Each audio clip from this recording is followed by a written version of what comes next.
Lying? Is it the politician trying to escape the inconvenient truth? Is it the drug cheat, or is it the cheating husband or the cheating wife? Apparently, we like to all think that we can spot a liar, but only get it right about half the time. But we've met a man who does a lot better than that. He's an Australian expert, so good they call him the Human Lie Detector. That's right, and Sarah Hall went to meet him to get his verdict on a New Zealand politician who might just have been stretching the truth a little bit lately, and she also put herself to the test. Have you ever cheated on your husband? No.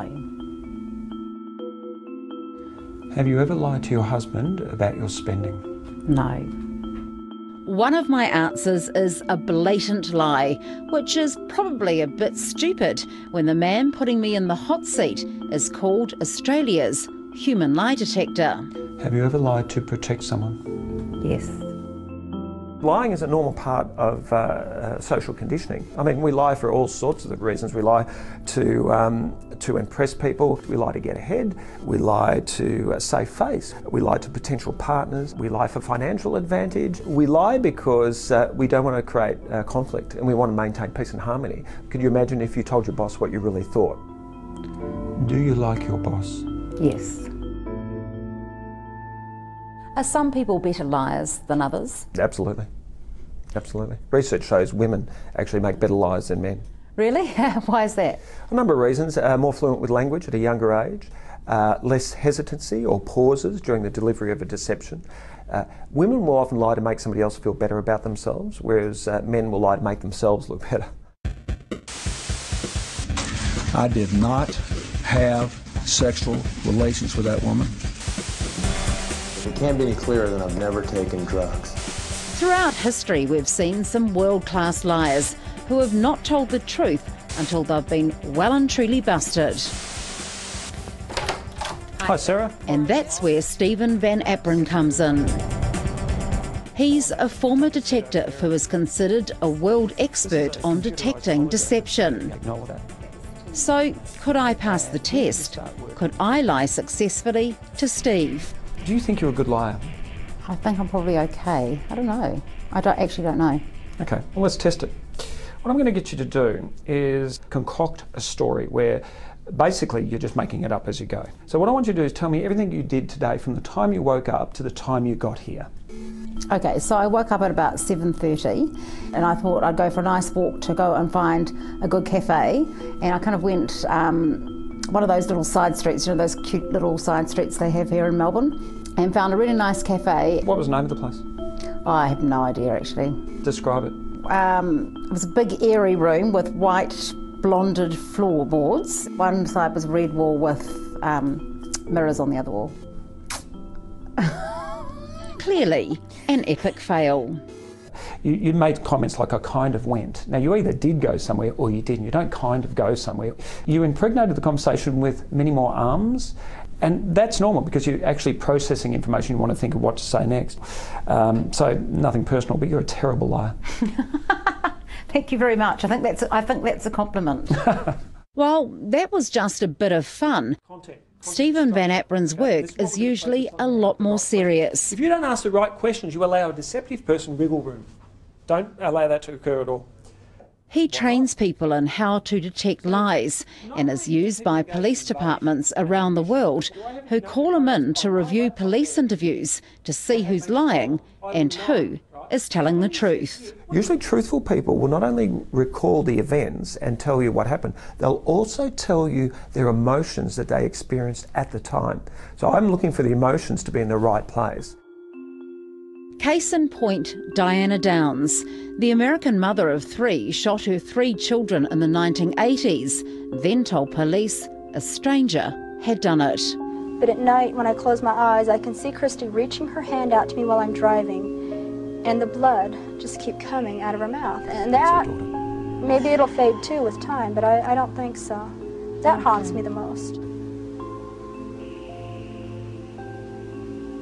All right there.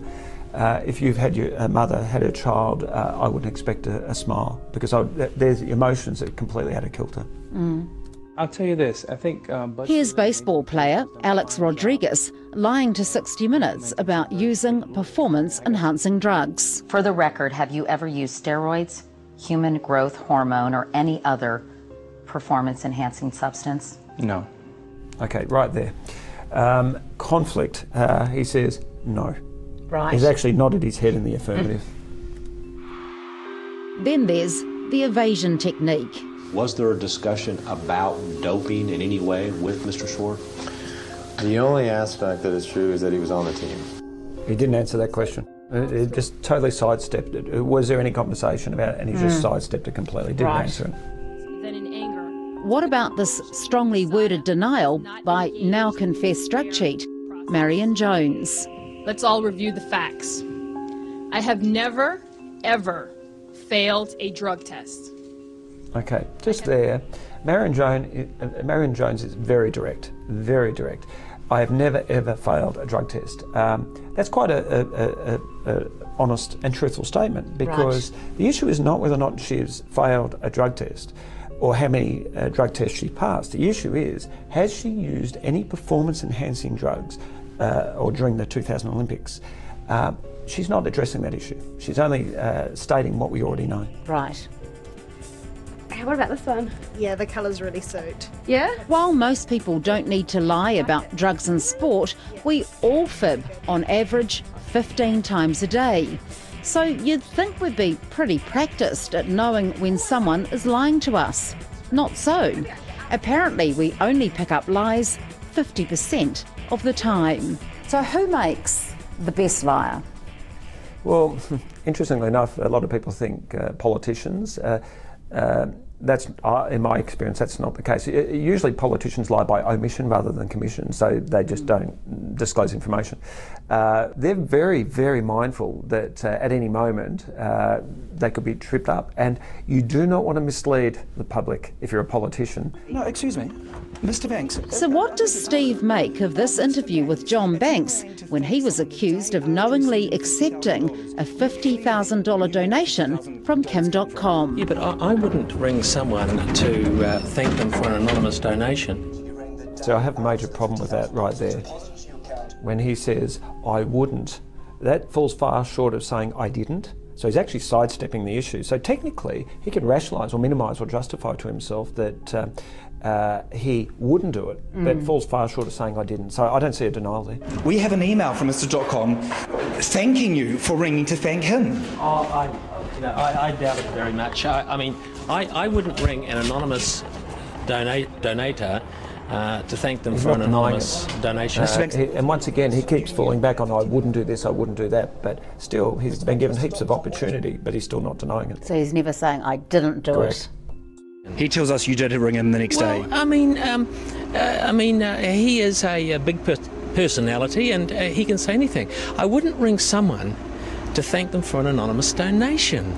I see no denial there. I'm not convinced.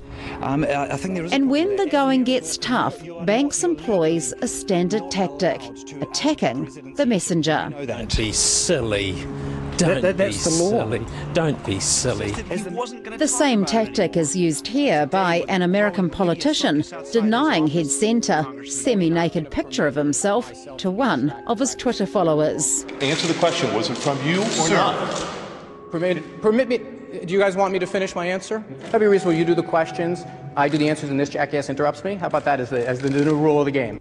Now that's a tactic often employed by people. They go on the defensive and they attack the interviewer for the question, but they sidestep the question and don't answer it. Human behaviour is a subject that fascinates Steve. He's become so good at people watching, the FBI regularly uses him to evaluate their interviews with suspects. So I'd made a call home. Yeah. So we asked him if he could look at the police tapes of Ewan McDonald, who was found not guilty of murdering brother-in-law Scott Guy. Oh, okay, do you remember that? No, I don't. Obviously I made a call, or maybe I was checking in. Just on that, I look for language, degree of confidence in either their denial or assertion of their involvement or non-involvement. So when people say maybe, it indicates lack of certainty or doubt. So, again, yeah, points at I know. Yeah, bad situation.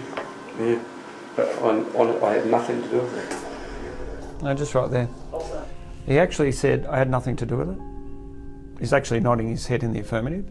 That's one of the things I look for, conflict or contradiction between what a person's saying, because I can control what words I use, as opposed to conflict with what my body is in fact stating. Do you think that you're going to walk out of here today without potentially being charged with murder? Oh, I would say you're going to charge me with murder. Okay, that seems pretty defeatist attitude. I mean, I'd expect a truthful person not to want to be charged with murder. It's almost like he's anticipating or expecting he will be. Truthful people don't act like that. I look for the emotions in the right place. If I was to say to you, you're going to be charged for murder, do you think you're going to be charged for murder? And you say yes, and you know you didn't, I'd expect some sort of emotional reaction. I don't see that. Overall, watching his performance, what did you make of him? Yeah, look, I'm not all that convinced that he wasn't involved. You know, people can say, and people often do, you know, I wasn't involved, but people lie all the time too. Steve says the average person doesn't find it easy to decipher if someone is lying or not, but his job is to detect patterns of behaviour. Usually what I've found, I've worked on around about 56 homicide cases, so holistically I want to see, is the person evasive, omissive, dismissive? Are they answering the questions? Are they sidestepping the questions? And if he can't tell by the police interview, Steve will often carry out a polygraph test, which he says has become so high-tech it's hard to beat. I could hardly refuse that kind of challenge. First up, he got me to write a number on a piece of paper. Number 5. Wrote the number 5? Okay. Then I was wired up, and he got me to lie about it. Did you write the number 5 on that piece of paper? No. I really felt no physiological change as I lied. To me, my heart rate felt the same, and I wasn't anxious. But as it turned out, I was no match for the polygraph. And see what's happened to your heart? See that? Wow. Now compare that to this response. And as for those tricky questions at the beginning, such as, had I cheated on my husband? Turns out I've only lied to him about one thing. The question, do you like your boss? Mm-hmm. I said, yes, I believe that's the case. You have no problems with your boss. That's good. I'll get a pay rise next year. Very good. What I had a major problem with is this question, have you ever lied to your husband about your spending? In fact, I almost expected smoke to start billowing out of the back of the polygraph. But that's a very strong change in heart rate, blood pressure, blood volume, changes in emotional sweating, and also changes in respiratory cycles and so on. And have you ever cheated on your husband? Well, I hope not. No, you haven't. I believe what you're saying. So no strong autonomic responses there. But yeah, the spending habits and not telling your husband is a different issue. Yes, leave much to be desired, clearly.